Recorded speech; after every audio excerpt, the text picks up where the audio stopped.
Alors, qu'est-ce qu'une compétence? Dans le programme de formation que vous suivez en formation professionnelle, les différents modules que vous allez suivre, que vous allez apprendre dans votre parcours, on les appelle compétences.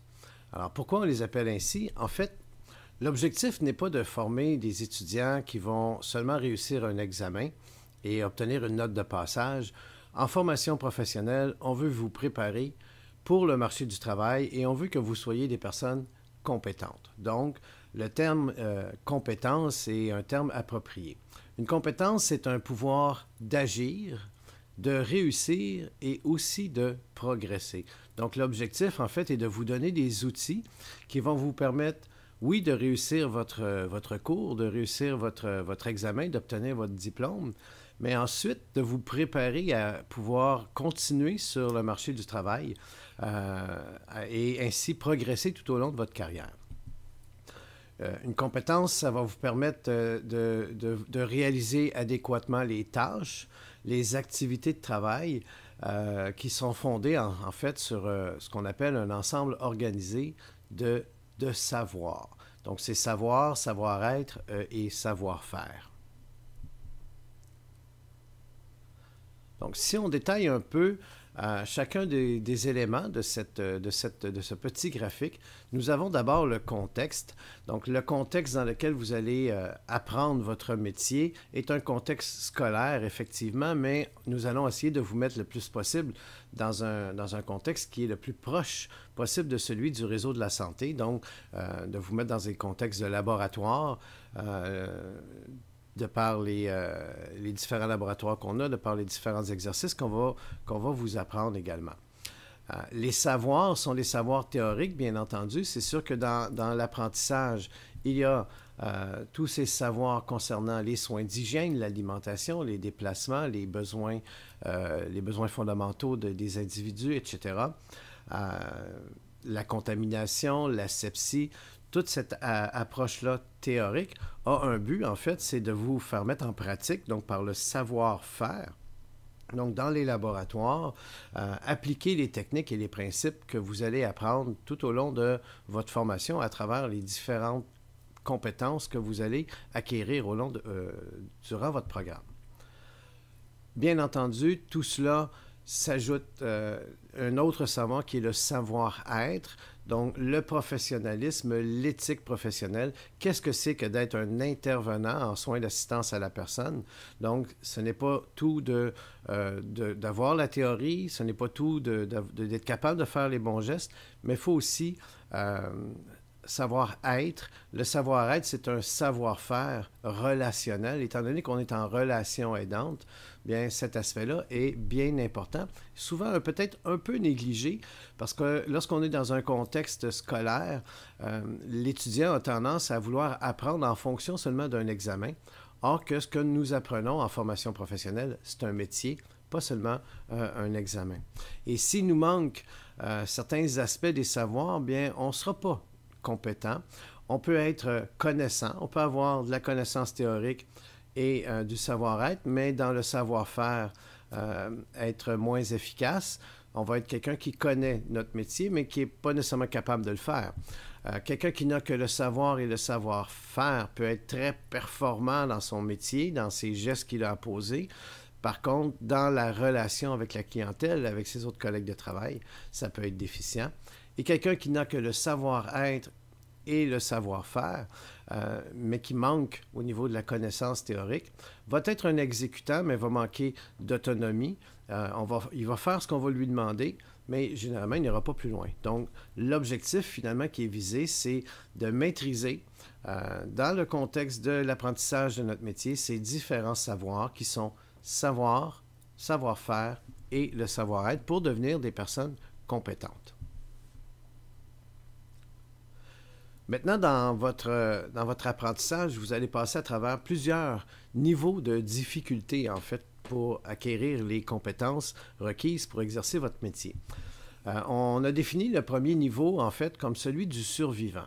Il est normal, on passe par cette étape-là. Le survivant, c'est quoi au juste? C'est l'étudiant qui va imiter les actions du professeur ou de son tuteur. Donc, on apprend des choses, on va apprendre des principes de déplacement ou on va apprendre des soins d'hygiène à donner. Et l'étudiant a tendance à répéter geste après geste ce que l'enseignant lui aura appris. Donc, à cette étape-ci, il reproduit à l'identique les actions sans forcément comprendre les principes.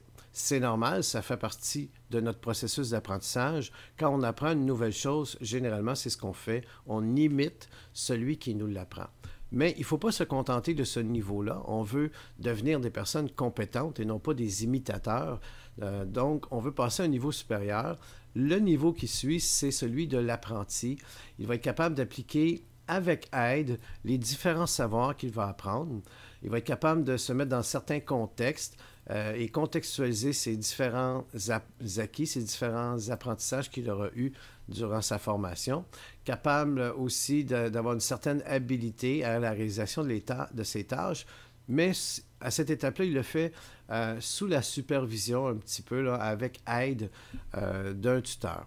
L'étape qui suit est un peu plus difficile à passer, c'est l'étape fonctionnelle, en fait. L'étape fonctionnelle, c'est l'étudiant qui est capable d'appliquer de façon pratique et autonome, sans nécessairement être supervisé. Il n'a pas besoin de se faire dire c'est correct ou pas. Il est rendu à une étape où il est capable lui-même de juger si les gestes qu'il pose sont les bons gestes. Il est plus autonome. Donc, il va être capable de transférer les savoirs dans différentes situations professionnelles et de répondre à ces situations-là, de répondre aux attentes de rendement.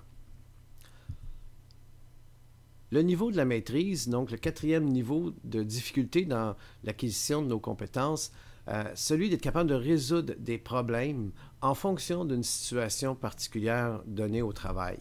Donc, être capable d'adapter nos actions en fonction de la situation, d'être capable de prendre du recul, de décontextualiser la situation, puis peut-être de revenir avec des pistes de solutions.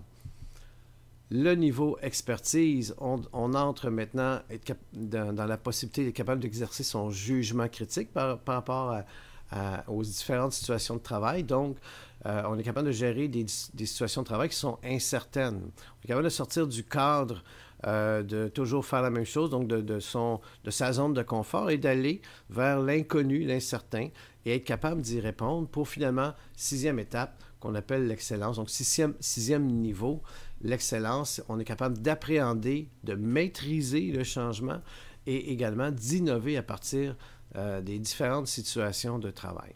Donc, l'objectif finalement en formation professionnelle, c'est d'amener l'étudiant à surpasser les niveaux de difficulté d'apprentissage, de ne pas rester au niveau survivant ou apprenti, mais de devenir autonome dans l'acquisition de ses connaissances et dans la mise en pratique aussi dans son métier. Pour ça, on a ce qu'on appelle la situation pédagogique. Qu'est-ce que la situation pédagogique? En fait, au niveau de l'apprentissage, vous avez différents facteurs. Vous avez d'abord l'enseignant et vous avez l'étudiant. Il y a également la matière qui est enseignée. Et à travers ces trois éléments-là, il y a des relations qui s'installent. D'abord, entre l'enseignant et l'étudiant, qui est la relation normale, on l'appelle la relation d'enseignement. L'étudiant se présente en salle de classe et reçoit la matière, reçoit l'information de la part de son enseignant, qui, lui, a une relation didactique avec la matière. Donc, il prépare ses cours, il fait des recherches, il va chercher des exemples pour pouvoir enseigner aux étudiants. C'est la relation qui est normale, établie dans une salle de classe. Par contre, la relation matière-étudiant, elle est très importante et beaucoup d'étudiants, encore là, négligent cet aspect-là. Beaucoup d'étudiants comptent sur leur enseignant pour leur apprendre des choses. C'est correct, mais l'étudiant doit être aussi autonome dans son apprentissage. Il doit avoir une relation avec l'objet, la matière qui est étudiée et lui-même faire ses propres recherches, essayer d'apprendre par lui-même aussi certaines choses qu'il peut revalider par la suite avec son enseignant, mais ne pas dépendre que de l'enseignant pour apprendre, pour acquérir ses compétences. Donc, qu'est-ce qu'une compétence? Une compétence, c'est un pouvoir d'agir, un pouvoir de réussir et un pouvoir de progresser.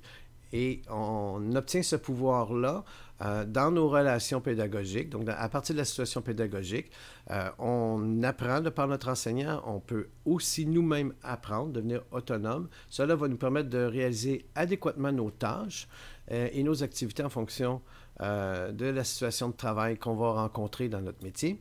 Et l'importance de surpasser les différents niveaux de difficulté dans l'acquisition de nos compétences, de ne pas rester au niveau survivant ou apprenti.